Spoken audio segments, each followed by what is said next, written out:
नमस्कार, स्वागत है आपका खबर झारखंड में। आपके साथ मैं हूं अभिषेक कात्यायन। पश्चिम सिंहभूम में मानव तस्करी का गोरख धंधा जारी है। नाबालिग लड़के और लड़कियों को नौकरी का झांसा देकर दूसरे राज्य ले जाने का धंधा चरम पर है। चाईबासा पुलिस ने ऐसे ही एक मामले का खुलासा करते हुए 3 लोगों को गिरफ्तार कर उन्हें जेल भेज दिया है और इनके चंगुल से 12 नाबालिग लड़कियों और 4 लड़कों को बचाया गया है। दरअसल चाईबासा पुलिस को सूचना मिली थी कि एक बस में जिले के कुछ लोगों को बिठाकर काम दिलाने के लिए आंध्र प्रदेश ले जाया जा रहा है। पुलिस ने इस सूचना पर बस की तलाशी ली तो उसमें बैठे 12 लड़कियां और 4 लड़के नाबालिग पाए गए। पूछताछ के बाद ये बात सामने आई कि मानव तस्कर और कुछ लोगों की मिलीभगत से जिले के नाबालिग बच्चों को बाल मजदूरी और अनैतिक कार्यों में इस्तेमाल करने के लिए ले जाया जा रहा है। पुलिस ने इस मामले में बस के चालक और खलासी समेत 3 लोगों को गिरफ्तार कर जेल भेज दिया है। मझारी थाना क्षेत्र से कुछ जो है 18 वर्ष से कम उम्र के लड़कियों को जो है काम दिलाने के नाम पर, मजदूरी के नाम पर जो है उनको आंध्र प्रदेश ले जाया जा रहा था। तो इस संदर्भ में विधिवत 4 लोगों की गिरफ्तारी भी हुई है। रामगढ़ में पतरातू पुलिस ने सीसीएल से लेवी मांगने वाले 3 नक्सलियों को गिरफ्तार किया है। टेरपा के राजन कुमार सिंह, सुनील साव और तालाटांड के नवल कुमार गंजू को गिरफ्तार किया गया है। उनके पास से 2 मोबाइल फोन और पीएलएफआई संगठन का 10 सादा परिचय पत्र बरामद किया गया है।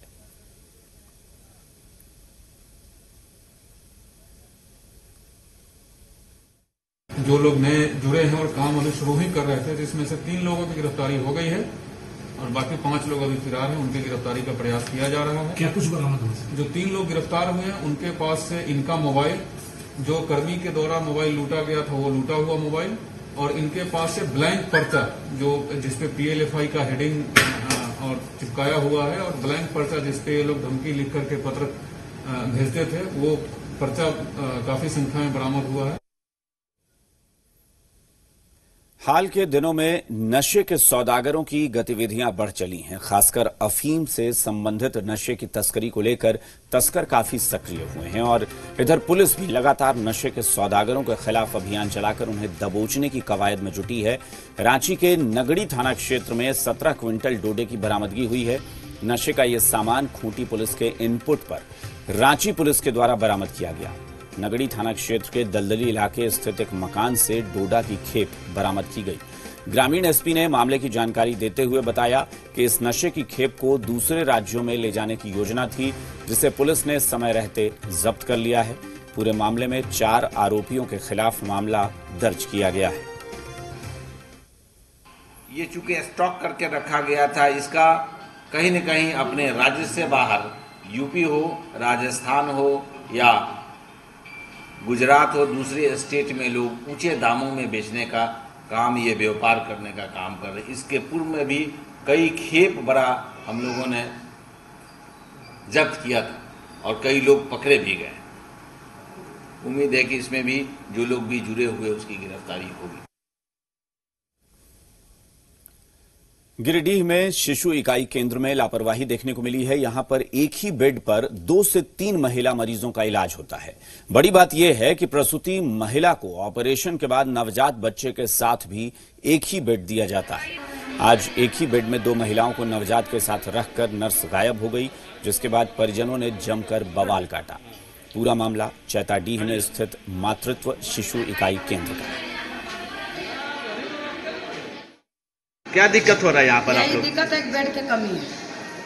तो इसके कारण क्या हो रहा है? एक बेड पर 2 मरीज को रख, 2 मरीज के दिए तो इसमें परेशानी भी हो रही होगी। परेशानी भी हो रहा है। अगला पार्टी बोल रहा है कि नहीं देंगे सोने के लिए, इसीलिए थोड़ा हो गया बता।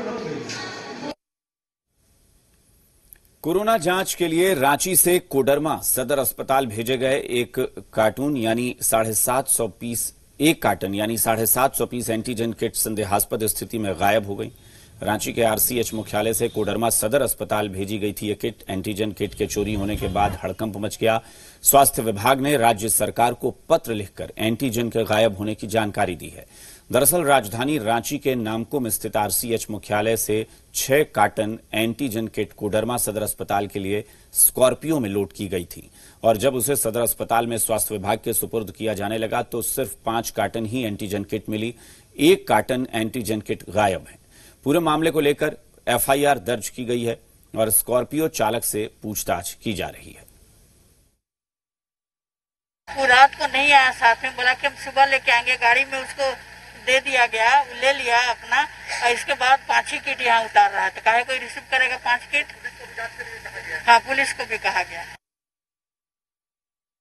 क्रम में 6 किट लाना था, जिसमें से 5 ही यहाँ पे पहुँचा, जो 1 किट गायब हो गया। ये सूचना मिलने पे हमने तुरंत उस पर एफआईआर दर्ज कराया। थाना प्रभारी को स्पेशल टास्क किया उसके लिए कि उसकी बरामदगी हेतु प्रयास करें और जो उसमें संदिग्ध लोग उसे पूछताछ कर रहे हैं और छानबीन भी जारी है। जेईई मेंस 2020 की परीक्षा मंगलवार से शुरू हो गई। अगले 6 सितंबर तक चलने वाली परीक्षा को लेकर जहां छात्र बेहद सतर्क नजर आए, वहीं एनटीए की गाइडलाइन का भी पालन किया गया।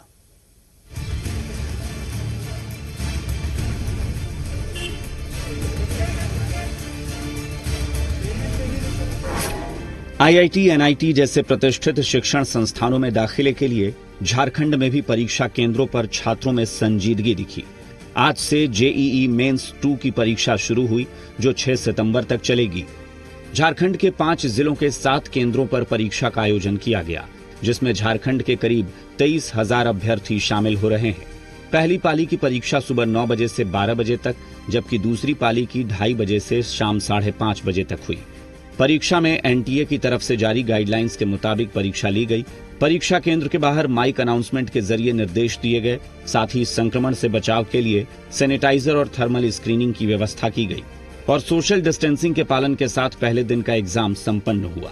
सारा मतलब कोई भी टीचर हाथ नहीं लगा रहा था, सब आराम से पहले रखा जाता था, फिर सैनिटाइज करा जाता था, फिर स्टैंप लगाए तो पहले सैनिटाइज किया गया, फिर मार्कर से लगाया, फिर हाथ फिर सैनिटाइज हुआ, फिर मतलब सारा चीज में अच्छा से हुआ।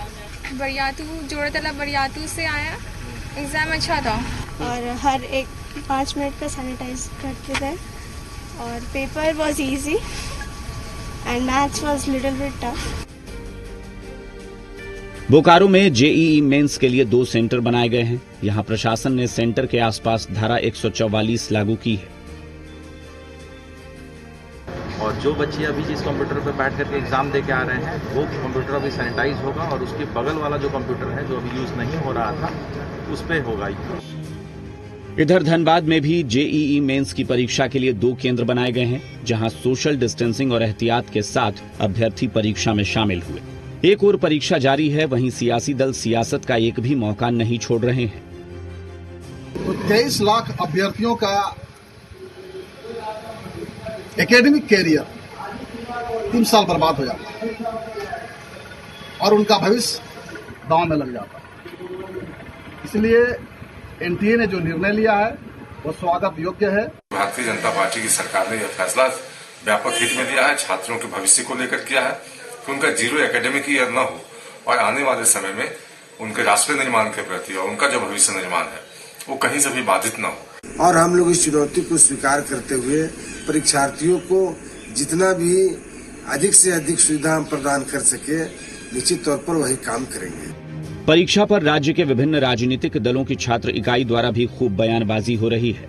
एक तरफ जहां एबीवीपी ने एनएसयूआई और छात्र मोर्चा को अभ्यर्थियों द्वारा आईना दिखाए जाने की बात कही, वहीं दूसरी तरफ एनएसयूआई और छात्र मोर्चा ने अपना बचाव किया है। हम सब लोग देख रहे हैं कि बड़ी संख्या में छात्र आज अपने सेंटर पर आए हैं और कहीं ना कहीं हम सब लोगों ने जो शुरू से कहा था कि छात्रों का एक माइंडसेट बना है कि हम एग्जामिनेशन देना चाहते हैं, उसको अवसर दीजिए।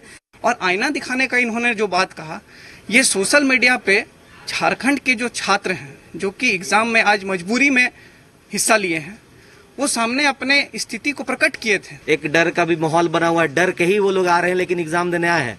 और एवीपी के द्वारा और बीजेपी के द्वारा आप अब देख रहे हैं कि जगह जगह केंद्रों पे ये लोग अपना सेंटर पे लगाए हुए हैं, टेंट लगा के सब शिविर केंद्र लगाए हुए हैं। आखिर आप लोग पहले क्यों नहीं आए? आप लोग छात्र के भविष्य के लिए क्यों नहीं आए?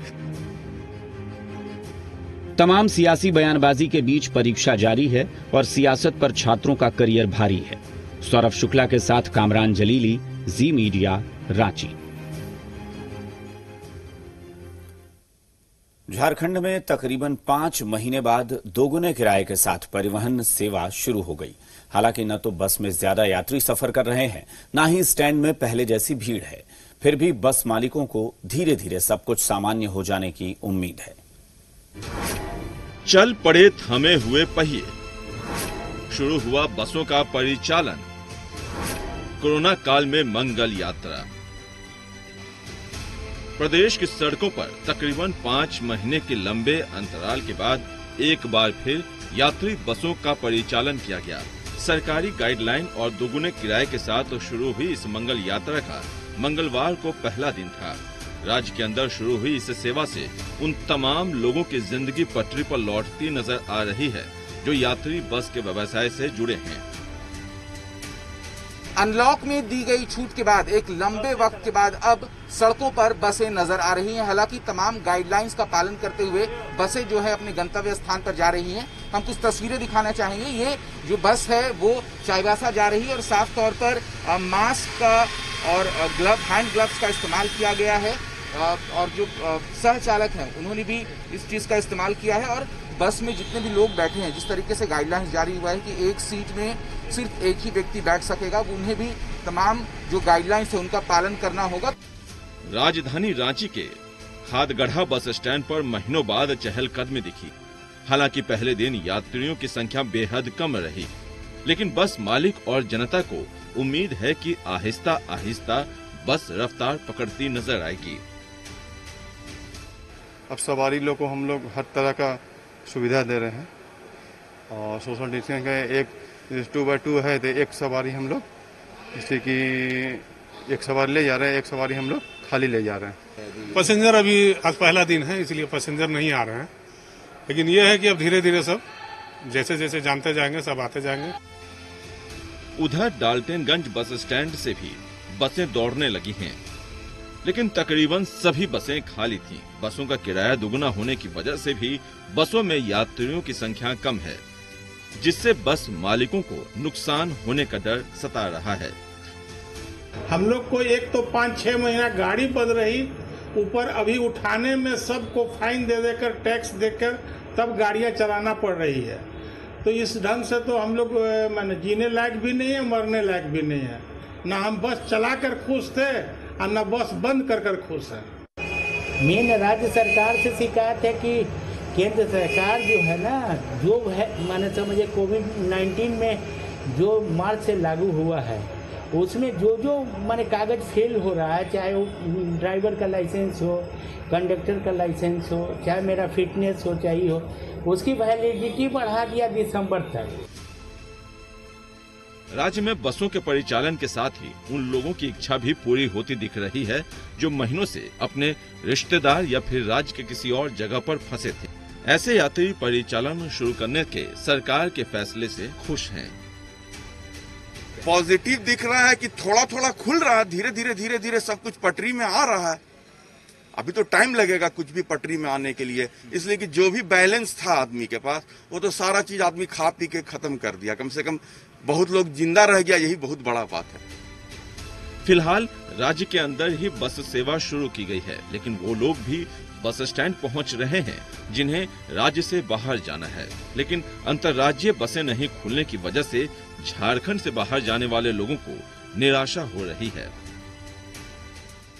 सर यहाँ तो हम 20 साल से लगा रहे हैं दुकान, ठीक है, और कोरोना काल में मार्च से जो लॉकडाउन हुई तो इसमें तो मेरा रीढ़ की हड्डी तोड़ दी गई, करीबन 1.5 लाख से ऊपर मेरा कर्जदार हो गया।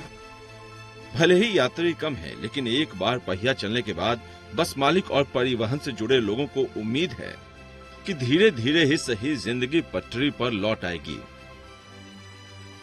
जो बस है वो सड़कों पर निकल चुकी है। हालांकि पैसेंजर्स की संख्या में थोड़ी कमी है, लेकिन भी पैसेंजर्स खुश हैं कि वापस ये व्यवस्था शुरू हो चुकी है। कैमरा पर्सन संजय टोपो के साथ कामरान जलीली, जी मीडिया, रांची। झारखंड में 2 विधानसभा सीटों पर चुनाव को लेकर मंथन शुरू हो गया है। बीजेपी हर हाल में उपचुनाव में जीत दर्ज करने की कवायद में जुटी है, तो दूसरी तरफ एनडीए के घटक दल जेडीयू ने भी एक सीट पर चुनाव लड़ने की तैयारी की है। वहीं राज्यसभा चुनाव में बीजेपी को समर्थन देने वाली आजसू पार्टी भी एक सीट पर रणनीति बना रही है, यानी 2 सीट पर 3 पार्टियों की दावेदारी है और इसी उलझन में सियासत जारी है। उपचुनाव का दंगल, एक सीट पर साथी का दावा, बीजेपी आजसू जेडीयू में बनेगी बात। झारखंड में बेरमो और दुमका विधानसभा उपचुनाव को लेकर सियासी सरगर्मी बढ़ने लगी है। पक्ष और विपक्ष अपनी तैयारी में जुट गए हैं। बीजेपी विधायक अमर बावरी ने अनुसूचित जाति मोर्चा के कार्यकर्ताओं के साथ बैठक कर दुमका उपचुनाव पर मंथन किया और जीत का दावा किया। ताकत के साथ 3.25 करोड़ जनता के मत का प्रतिनिधित्व करने वाला ये दुमका बनेगा, ये बेरमो बनेगा, ऐसा विचार लेकर के पूरे भारतीय जनता पार्टी के कार्यकर्ता लग गए हैं और इसका प्रदर्शन जब भी ये चुनाव होगा आपको वोट के मतों के माध्यम से आपके सामने परिलक्षित। भले ही बीजेपी बेरमो और दुमका में चुनाव लड़ने की जोर शोर से तैयारी कर रही हो, लेकिन बिहार में एनडीए के साथ जेडीयू की नजर झारखंड उपचुनाव में एक सीट पर है। झारखंड जेडीयू प्रदेश अध्यक्ष सालखन मुर्मू ने एक सीट पर दावेदारी की है। सालखन मुर्मू का दावा है कि इससे बिहार में गठबंधन और मजबूत होगा।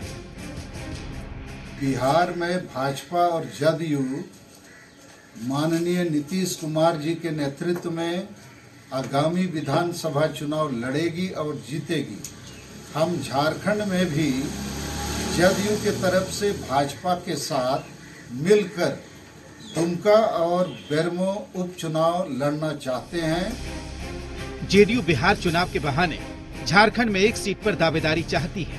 हालांकि बीजेपी अभी अपने पत्ते नहीं खोल रही और सवाल का जवाब आला कमान के बहाने टाल रही है। भारतीय जनता पार्टी का केंद्रीय नेतृत्व और प्रदेश नेतृत्व बैठ करके इन सारी चीजों पर निर्णय लेती है। इसलिए बेहतर होगा कि हम लोग आपस में बातचीत करके एक ही लक्ष्य रखना चाहिए कि इस लूट खसोट की सरकार, राज्य में विकास की शून्यता लाने वाली सरकार को हम कैसे परास्त करें। भले ही बीजेपी अपने साथी जेडीयू को गोलमोल जवाब देकर अभी मामला टालना चाहती हो, लेकिन बीजेपी के एक और साथी आजसू की नजर भी बेरमो और दुमका में से किसी एक सीट पर टिकी है। आजसू प्रवक्ता देवशरण भगत की दलील है कि कार्यकर्ता बूथ स्तर की तैयारी में जुटे हुए हैं। चुनाव लड़ने का फैसला आजसू की केंद्रीय कार्य समिति लेगा।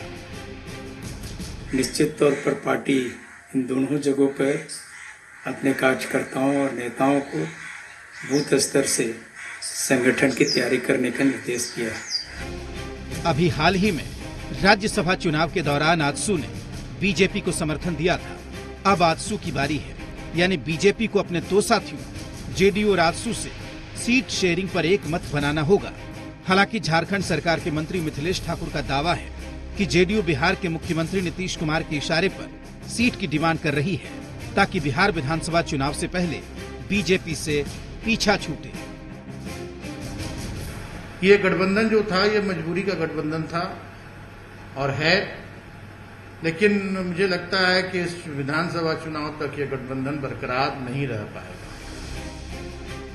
झारखंड में उपचुनाव है और बिहार चुनाव की दुहाई दी जा रही है। यही सियासी पिच है जिसकी बाउंड्री फायदे के हिसाब से बढ़ाई और घटाई जा रही है। रांची से चंदन और दुमका से सुबीर की रिपोर्ट, जी मीडिया। कोरोना और लॉकडाउन की वजह से झारखंड में कारोबार बुरी तरह से प्रभावित हुआ है, जिसका असर आर्थिक तेजी पर पड़ा है। और इन सब के बीच केंद्र सरकार राज्यों को फिलहाल जीएसटी राशि के भुगतान से इनकार कर रही है। यानी एक तो कोरोना की मार और ऊपर से जीएसटी की राहत नहीं। ऐसे में झारखंड सरकार जीएसटी भुगतान की मांग कर रही है ताकि सूबे को आर्थिक सुधार की पटरी पर लौटाया जा सके। जीएसटी के भुगतान को लेकर झारखंड और केंद्र सरकार के बीच खींचतान बढ़ती जा रही है। झारखंड सरकार का दावा है कि केंद्र ने जो कर्ज लेने का विकल्प दिया है, इससे राज्य पर भार पड़ेगा। और कुल मिलाकर के लबोलबाब ये है कि राज्य तो छोड़िए, देश की जो अर्थव्यवस्था है पूरी तरीके से चरमरा चुकी है और इसमें पूरी तरीके से केंद्र सरकार विफल हो चुकी है और स्थिति ये आ गई है कि शायद आने वाला समय में देश को और भी बुरे वक्त से गुजरना पड़ेगा। झारखंड के वित्त मंत्री रामेश्वर उरांव ने केंद्र सरकार पर निशाना साधा है। उन्होंने कहा कि जीएसटी का हिस्सा नहीं मिलने से राज्यों का केंद्र पर विश्वास कम हो जाएगा। कोई नई बात तो है नहीं और कोरोना के चलते तो और भी स्थिति खराब हो गई है। सिर्फ समझिए कि सिर्फ बच गया है इसमें अर्थव्यवस्था में कृषि बच गया है, यही बचा लेगा झारखंड को, वरना तो स्थिति बहुत खराब है। जीएसटी की हिस्सेदारी को लेकर ग्रामीण विकास मंत्री आलमगीर आलम का दावा है कि हमारे रेवेन्यू से ही हमारी सरकार चलती है। अब कहा जा रहा है कि आरबीआई से कर्ज ले लीजिए। मुझे नहीं लगता कि केंद्र सरकार का ये फैसला सही है। वहीं झारखंड मुक्ति मोर्चा महासचिव सुप्रियो भट्टाचार्य की दलील है कि हम उत्पादक राज्य हैं, खपत करने वाले नहीं हैं। ऐसे में जीएसटी राशि का भुगतान नहीं होने पर राज्य चलेगा कैसे? जीएसटी भुगतान नहीं होता है तो आंदोलन करेंगे। हमें कोई बहाना नहीं चाहिए, हमारे बकाए पैसे चाहिए। यहाँ से खनिज ले जाया जाता है और मिलता कुछ नहीं है। वहीं जेएमएम विधायक दीपक बिरुआ ने कहा कि राज्य सरकार की हिस्सेदारी का पैसा जरूर मिलना चाहिए। केंद्र राज्य सरकार की उपेक्षा कर रहा है। अब जो पैसा हमारा ही नाम का हमारे टैक्सेस से उनको मिला है, अब वो बोलता पैसा आरबीआई से आप कर्जा में ले लीजिए। मुझे नहीं लगता है कि ये जो सरकार की जो भारत सरकार की जो उन्होंने फैसला लिया है वो गलत फैसला है। हमारा पैसा है, हमें लौटा। हमने तो बजट के पहले श्वेत पत्र जारी किया है कि पूरा खजाना खाली करके चल गए हैं रघुवर जी। शर्म आनी चाहिए बीजेपी के लोगों को इस तरह की बातें करते हुए। देख ले अपना इतिहास, हम चाहते हैं उस बात को फिर से। तो इसको लोग राजनीतिक रूप से भी मूल्यांकन करते हैं और ये लगता है कि माने भारत सरकार का राज्य सरकार के साथ उपेक्षा करने का भी आरोप लग सकता है। इसलिए समय रहते सबसे सर्वोपरि पब्लिक है, इसलिए पब्लिक के हित में ये हिस्सा राज्य सरकार को अवलंब जो है ना दिया जाना चाहिए। झारखंड सरकार जीएसटी राशि के भुगतान पर अड़ी है। वहीं झारखंड सरकार के मांग पर बीजेपी ने पलटवार किया है। बीजेपी सांसद महेश पोद्दार की दलील है कि कोरोना संक्रमण के दौरान आर्थिक गतिविधियां रुक सी गई हैं। इसलिए केंद्र सरकार ने फिलहाल जीएसटी की हिस्सेदारी नहीं देने की बात कही है। जब हालात सामान्य हो जाएंगे तो 1-2 महीने में फिर जीएसटी की हिस्सेदारी राज्यों को दी जाएगी। फिलहाल केंद्र ने बैंकों को राज्य सरकार को ऋण देने की बात कही है, जबकि बीजेपी विधायक सीपी सिंह ने कहा कि केंद्र ने जीएसटी की हिस्सेदारी सिर्फ झारखंड को ही नहीं बल्कि सभी राज्यों को फिलहाल देने से मना किया है। आर्थिक गतिविधि पर ब्रेक लगा हुआ है, केंद्र सरकार की भी मजबूरी है। ये कोष इतने हैं कि अगले कुछ महीने तक तो राज्य का खर्चा सब कुछ चल सकता है और 2-4 महीने आगे केंद्र भी देने को तैयार है और स्थिति भी सामान्य हो जाएगी। राज्य का कलेक्शन, अपने इंटरनल रेवेन्यू भी उनके आने लग जाएंगे। सवाल यहाँ पर है कि काम तो कुछ कर नहीं रहे, सिर्फ हाई पैसा की बात करते हैं। अरे भैया, जितना पैसा आपके पास है आपने अभी तक उस पैसे का क्या सदुपयोग किया, आपको जनता को ये भी बताना चाहिए। जीएसटी के मसले पर एक बार फिर केंद्र और झारखंड सरकार आमने सामने है। बकाया मांगने पर कर्ज की सलाह से झारखंड सरकार नाराज है। जल्द ही झारखंड अपनी आपत्ति प्रधानमंत्री के सामने रख सकता है। मदन, जी मीडिया, रांची। इन्हीं खबरों के साथ इस बुलेटिन में फिलहाल इतना ही। बन रही है जी बिहार झारखंड के साथ। नमस्कार।